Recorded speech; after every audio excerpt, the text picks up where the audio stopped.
Welcome to the Zombo Buster Advance review. My name's Kanan. Feel free to hit that like and subscribe button to be kept up to date with all my content. And now I think it's time we busted some zombos with the gameplay. Okay.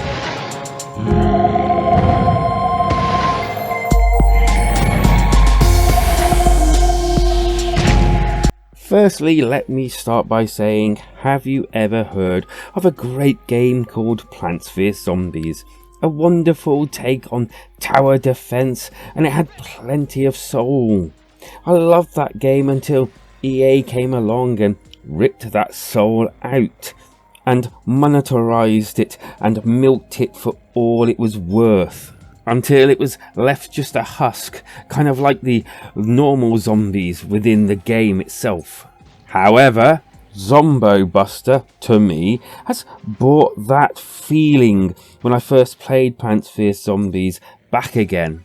It felt like it had a soul, a reason for being, and that reason was to try and entertain. And no, before anyone says anything, I'm not trying to say they copied PvZ, as it has its own identity and plenty to do.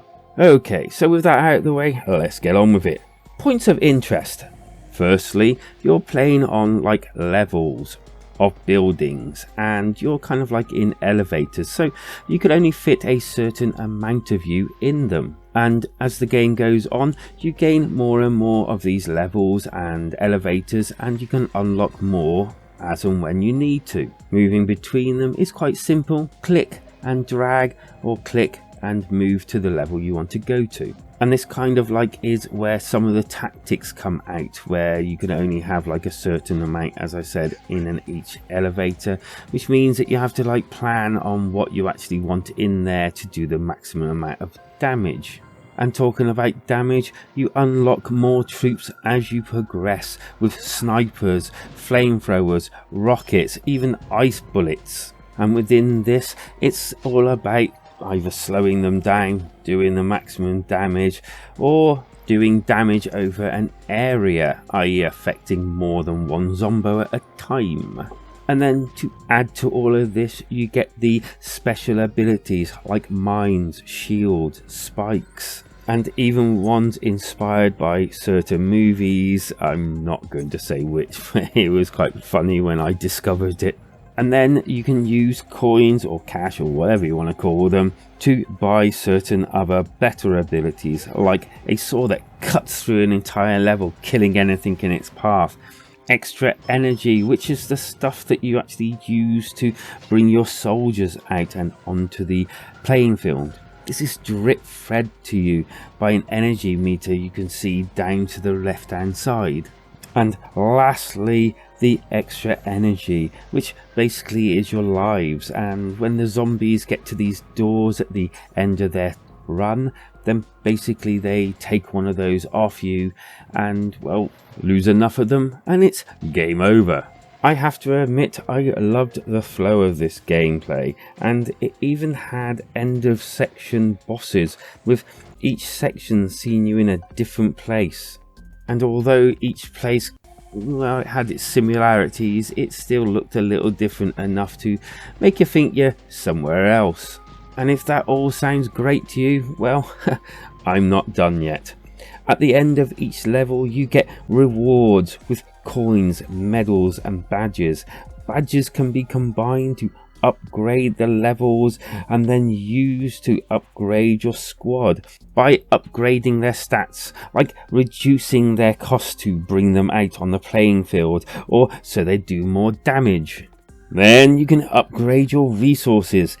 Things like increasing the cycle speed to create more energy faster, reduce cooldowns, increase starting health and energy, and loads more. And you even get missions that you can complete. Then they unlock, well, extra characters and all important cash, so that you can go and spend it on other things, like those energy boosts and the extra health and the like. And finally, yes, finally, the journal with info on all that you have seen, and it's all touchscreen as well, which is fantastic. The game as a whole works well, and the biggest problem I have about it is it feels like a mobile game, but is that really that much of a problem? Graphically, well, it's a little basic, and yeah, it definitely reminds me of a mobile game. And there's nothing really that special, but you kind of do get plenty of zombies and characters for your money. Audio wise, sound good again, nothing really special, but works for what there is.